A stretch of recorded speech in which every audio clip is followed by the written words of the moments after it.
Guys, welcome back to part 3 of my IVF fertility journey. Oh my gosh, I know it's long, but it's just a catch up. This video is basically about my journey from after retrieval to getting to our first frozen embryo transfer.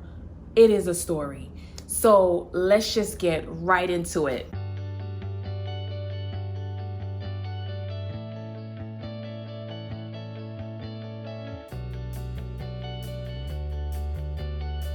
Hey guys, so from last video you guys knew that we went through retrieval, what happened, the major accident that happened prior to that, and what our results were.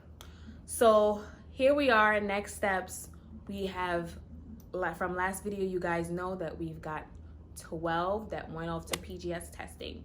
So the results came back from the PGS testing that 6 of them were normal.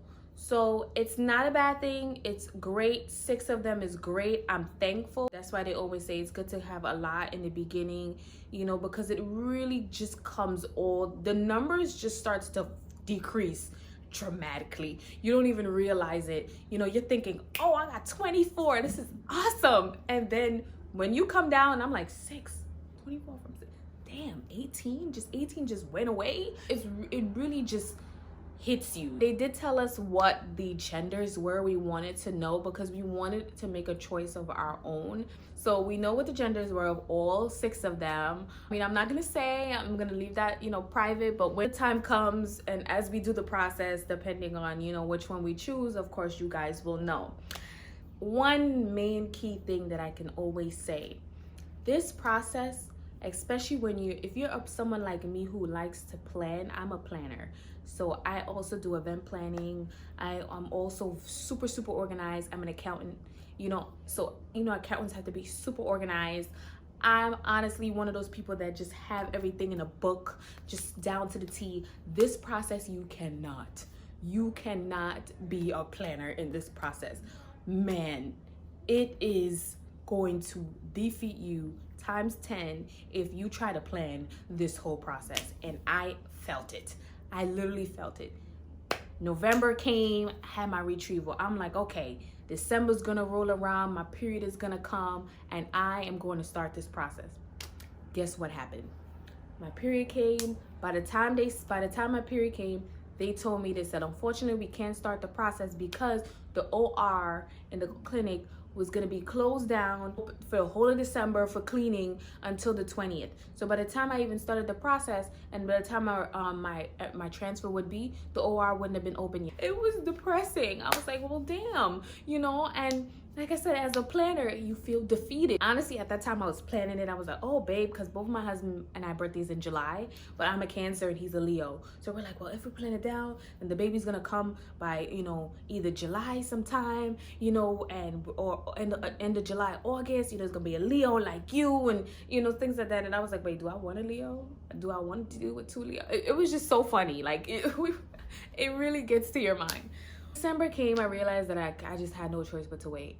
January came, and I don't know if it was something that I already had, but you know when us women, we tend to like inspect our body and we're like, okay, what is this? Where did this come from? Is this because of the meds that I was taking?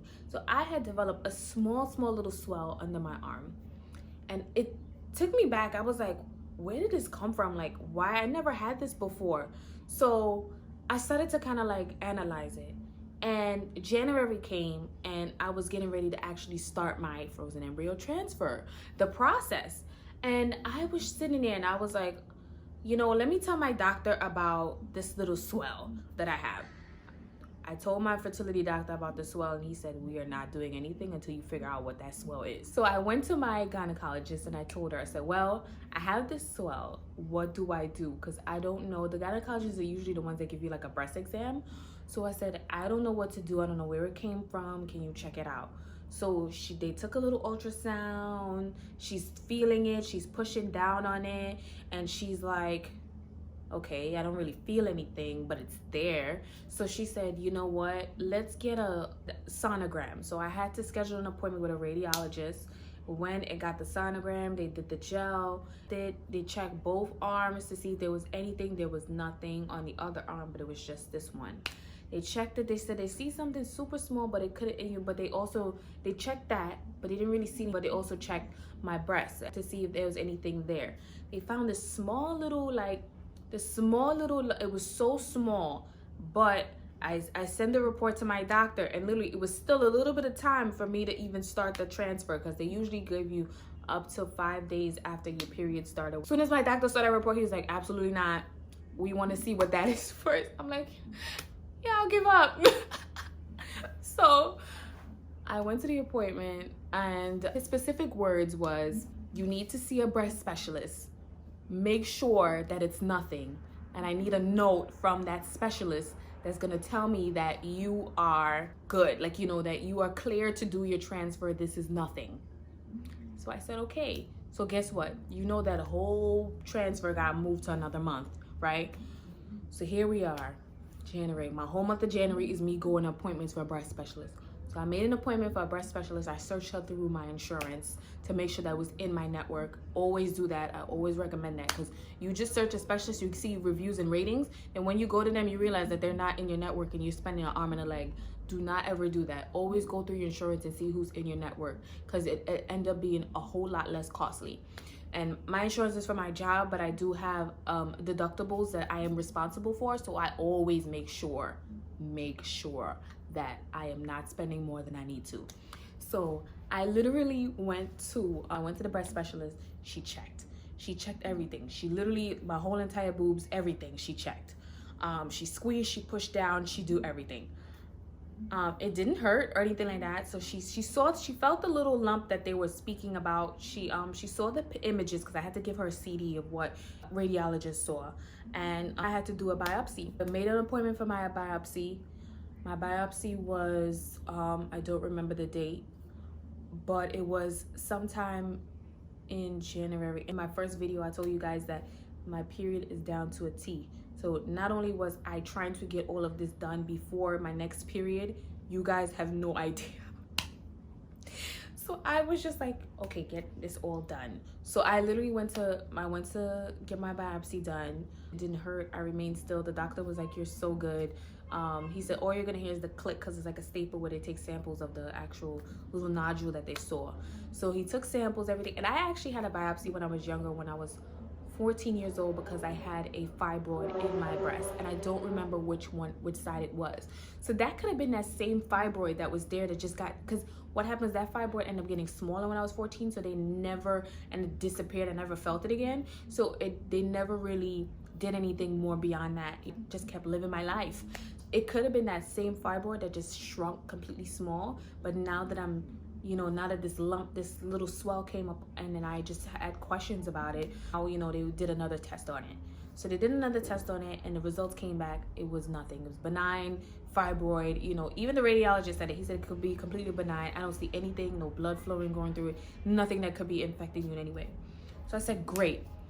Now it's approaching, great. And this was like maybe like a couple days before period started.